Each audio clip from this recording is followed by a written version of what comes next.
My series of questions is directed to the Minister for State Enterprise, but unfortunately he's not in, so the Prime Minister can answer this. Before my series of questions, Mr. Speaker, I want to also represent the people of Southern Highlands to convey our condolence to the people of Guelala and to the Pangu Party and to the immediate relatives of late Honorable William Sand, Minister for Commerce. He was a great leader, and for Guelala, in my view, and the short time that I have got to know him, he has raised the level of Guelala in a very unprecedented way in terms of leadership. Thank you, Mr. Speaker. Going back to my series of questions, this plan in relation to Mitok Pisin so that all people can have him, in relation to newspaper report long aste, where you walk him big plus statement long pages of Motukea Wharf inside lo NCD. Newspaper report also value general was forced to increase the valuation of that particular port facilities from 400 million to 700 million. So, Mr. Speaker, we like asking Prime Minister through you, display me true or not. Secondly, Mr. Speaker, 300 million AM go where?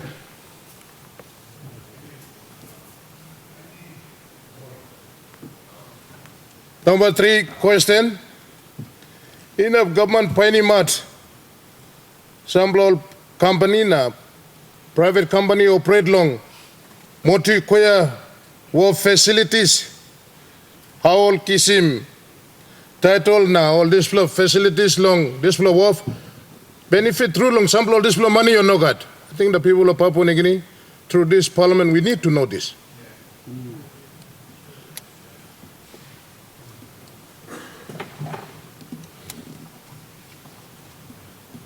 Number 4, Mr. Speaker, although we are going for elections, but in the interest of public policy and for the good of this nation, 700 million and plenty money, so we need to table a report on this.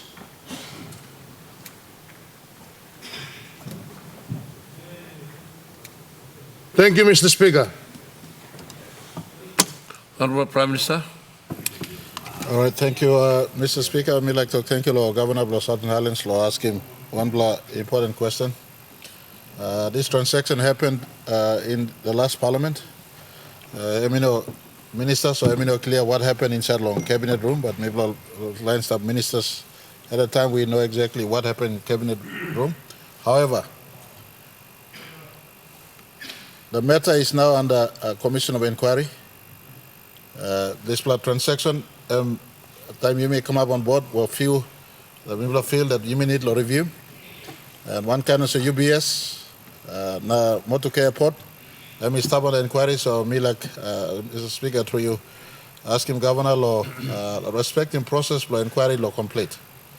It's over $1 billion kina transaction that took place in a port that some of us felt at the time the value was not at 700 million kina, and for the value general to come out and said that he was forced.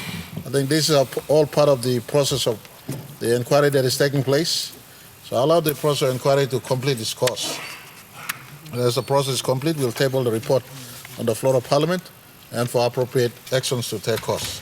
While speaking on the inquiry, I think the UBS report is coming around to a closer very soon. Before this Parliament rises, the Parliament will have a benefit of the report for us to see fully what the transactions that took place in UBS. And so we initiated 2 inquiries. The UBS inquiry that is almost complete now, but the port inquiry is still going on for us to establish the real cause of what happened. Whether it was a value for money transaction and all the finer details beyond what took place, the inquiry that is taking place will reveal to us fully.